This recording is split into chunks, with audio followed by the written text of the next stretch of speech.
வணக்கம் எல்லாருக்கும். ஸோ இந்த வீடியோவில் எதை பற்றி பார்க்க போகிறோம்னா, டிஎன்பிசிஏ ஒரு ரிசல்ட் வந்தாச்சு. நான் இத்தனை மார்க் எடுத்திருக்கேன் சார், எனக்கு கவுன்சிலிங் கூப்பிடுவாங்களா, நான் இவ்வளோ மார்க்கு, நான் இந்த ரேங்க்கு, என்னைய கவுன்சிலிங் கூப்பிடுவாங்களா, எந்த மார்க்குக்கு யாரை கவுன்சிலிங் கூப்பிடுவாங்க அப்படிங்கிறத இதை பார்த்துக்கலாம். நீங்கள் பாஸ் ஆகும் ஃபெயில் ஆகும், எவ்வளோ மார்க் எடுத்தால் பாஸ், அதையும் நீங்கள் இந்த வீடியோ மூலயமா தெரிஞ்சுக்கலாம். அதே மாதிரி இந்த மார்க்ஸ் நீங்கள் எடுத்தீங்கன்னா நீங்கள் இது பண்ணிக்கலாம் அப்படிங்கிறதையும் தெரிஞ்சுக்கலாம்.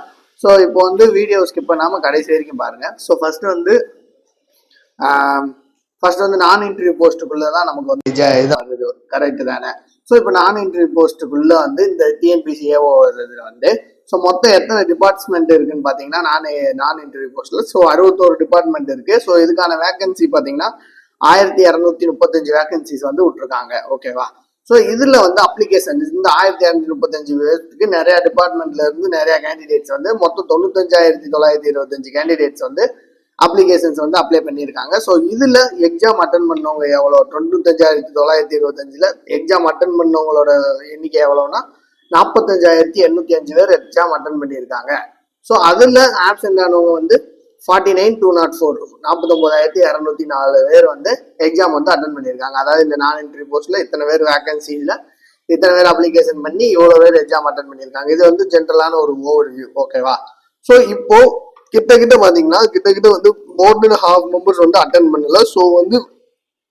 இதுலயே நம்மளோட சான்சஸ் அதிகமா தான் இருக்கு. இப்போ ஜென்ரலா உங்களுக்கு ரிசல்ட் ரேங்க் கேட்டகரி இது ரொம்ப முக்கியம். உங்களுக்கு இது நமக்கு தெரியும், ஆட்டோமேட்டிக்கலா தமிழ் எலிஜிபிலிட்டி டெஸ்ட்டுக்கான மார்க் இங்க போட்டிருப்பாங்க.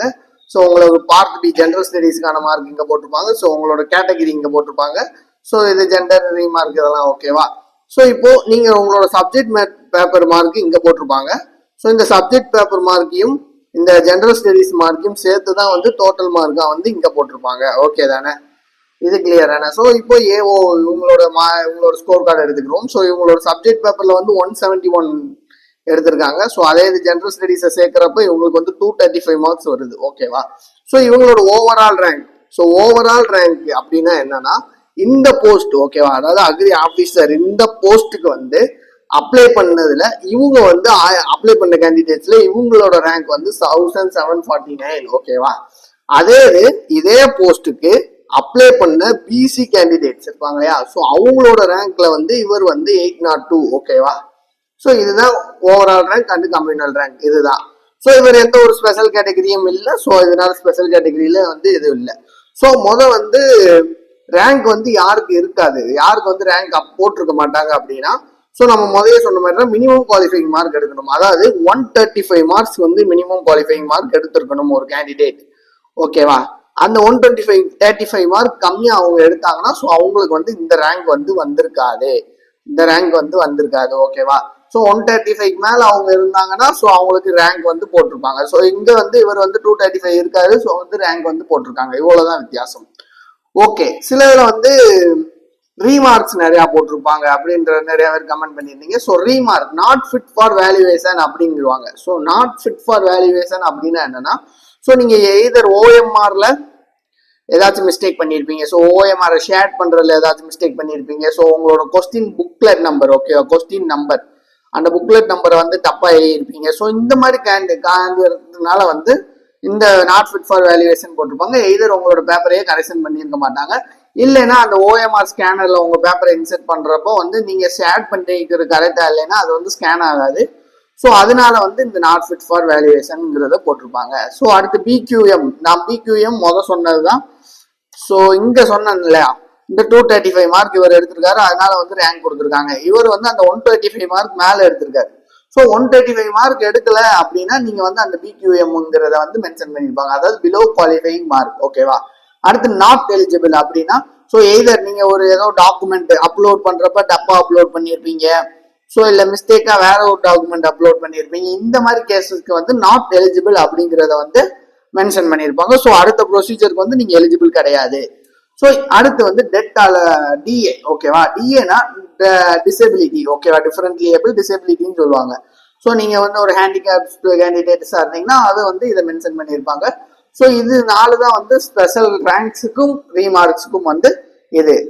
இப்போ கவுன்சிலிங் எப்படி என்னைய கூப்பிடுவாங்க, இதெல்லாம் ஓகே சார், மார்க் கேட்டகரி ரேங்க்லாம் ஓகே. கவுன்சிலிங் நான் எலிஜிபிளா அப்படின்னு பாக்குறது எப்படி அப்படின்னா, ஃபர்ஸ்ட் நீங்க உங்க மார்க் தேவையில்ல. ஸோ உங்களோட ஓவரால் ரேங்க்கும் உங்களோட கம்யூனிட்டி ரேங்க்கும் தான் தேவை. ஓகேவா? So overall rank, community rank. ஓகேவா? இதை வச்சுக்கணும். இது கூட சேர்த்துட்டு உங்களோட நோட்டிபிகேஷன் பிடிஎஃப் இங்க இருக்கு பாத்தீங்களா? So agri officer extension. ஓகேவா? Agri officer extension. ஸோ இதுல வந்து கேட்டகரி வைஸ் வேகன்சி வந்து டிஸ்ட்ரிபியூட் பண்ணியிருக்காங்க. ஓகேவா? கேட்டகரி வைஸ் வேகன்சி வந்து டிஸ்ட்ரிபியூட் பண்ணியிருக்காங்க. மொத்தம் 32. ஸோ இப்போ வந்திருக்கிறது 60. ஓகேவா? இது அப்டேட்டட் வந்து 60 இருக்கு. ஸோ இந்த 60ல வந்து வந்து ஜென்ரல் கேட்டகரி ஸ்டூடெண்ட்ஸ்க்கு தான் ப்ரிஃபரன்ஸ் கொடுப்பாங்க. ஓகேவா? ஸோ நீங்க ஜென்ரல் கேட்டகரியா இருந்து உங்களோட கம்யூனல் ரேங்க் வந்து 4 இருக்கு அப்படின்னு நான் வச்சுக்கோ. ஓகேவா? ஸோ இப்போ உங்களோட கம்யூனல் ரேங்க் 4 இருக்கு. ஓகேவா? இப்போ இங்க வாங்க. இப்போ எஸ். ஸோ இப்போ இங்க வாங்களேன். இப்போ உங்களோட கம்யூனிட்டிக்கு வந்து ஒரு 30 வேகன்சி கொடுத்துருக்காங்க. ஓகேவா? சே எக்ஸாம்பிள் உங்க கம்யூனிட்டிக்கு வந்து 30 வேகன்சி கொடுத்துருக்காங்க. பட் உங்க கம்யூனிட்டி ரேங்க் வந்து 35 இருக்குன்னு வச்சுக்கோங்களேன். 35. ஓகேவா? அதே மாதிரி உங்களோட அந்த போஸ்ட் இப்போ அக்ரி ஆபீசரோட போஸ்ட்டுக்கு வந்து வேகன்சி வந்து 60 கொடுத்துருக்காங்களா இப்போ அப்டேட்டட்ல. ஸோ இந்த 60ல உங்களோட ஓவரால் ரேங்க் வந்து எக்ஸாம்பிள் 55 இருக்குன்னு வச்சுக்கோங்க. ஸோ உங்களோட ஓவரால் ரேங்க் 55, உங்களோட கம்யூனிட்டி ரேங்க் 35ன்னு வச்சுக்கோங்க. ஸோ இது வந்து எக்ஸாம்பிளுக்கு நான் சொல்றேன். Overall rank 55, community rank 35. So இப்போ நீங்க ஓவராலா பாத்தீங்கன்னா நீங்க எலிஜிபிள் தான் கவுன்சிலிங்க்கு. ஓகே, 60 வேகன்சி, நீங்க வந்து ஓவரால் ரேங்க்ல 55 எடுத்துட்டீங்க. ஸோ கண்டிப்பா உங்களை எலிஜிபிளுக்கு கூப்பிடுவாங்க, கவுன்சிலிங் கூப்பிடுவாங்க. அதுதான் ரூல். பட் வந்து உங்க கம்யூனிட்டிக்கு பாத்தீங்கன்னா மொத்தமே 30 வேகன்சி தான். உங்க கம்யூனிட்டிக்கு மொத்தமே 30 வேகன்சி தான். ஆனா உங்களோட ரேங்க் வந்து 35. ஸோ இங்க ஆட்டோமேட்டிக்கா என்ன செய்யுது, நீங்க கவுன்சிலிங் போனாலுமே வந்து உங்களை வந்து செலக்ட் பண்ண மாட்டாங்க, உங்களுக்கு சீட் அலாட்மெண்ட் கொடுக்க மாட்டாங்க. ஓகேவா? பட் இன்கேஸ் இந்த 30 மெம்பர்ஸ் கவுன்சிலிங் அவங்க கூப்பிடுறப்ப வந்து இந்த 30 மெம்பர்ஸ் அவங்க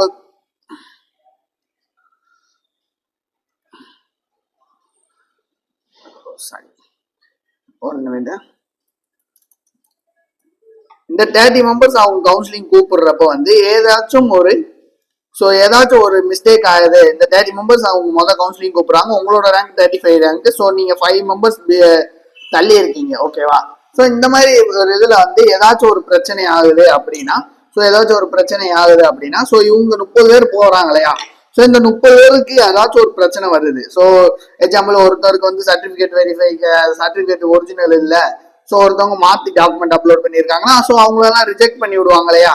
ஸோ அப்படி ரிஜெக்ட் பண்றப்ப 5 பேர் ரிஜெக்ட் ஆனாங்கன்னா ஸோ நீங்க வந்து சீட் அலாட்மெண்ட்டுக்கு வந்து சான்சஸ் இருக்கு. ஸோ இந்த மாதிரி தான் வந்து ஒவ்வொரு கேட்டகரிக்கும் வந்து நீங்க வந்து பாத்துக்கணும். ஸோ இந்த மாதிரி தான் வந்து ஒவ்வொரு கேட்டகரிக்கும் நீங்க பாத்துக்கணும். சே எக்ஸாம்பிள் நீங்க ஒரு எம்பிசி கேண்டிடேட்டா இருந்தீங்கன்னா உங்களோட வேகன்சி 3 இருக்குன்னா உங்களோட கம்யூனிட்டி ரேங்கையும் ஓவரால் ரேங்கையும் வச்சு வந்து நீங்க வந்து கவுன்சிலிங் வந்து இது பண்ணிக்கலாம். ஸோ இது வந்து ஜென்ரலா ஏஓக்கு மட்டும் இல்லை, எல்லா போஸ்ட்டுக்கும் வந்து இதுதான். ஓகேவா?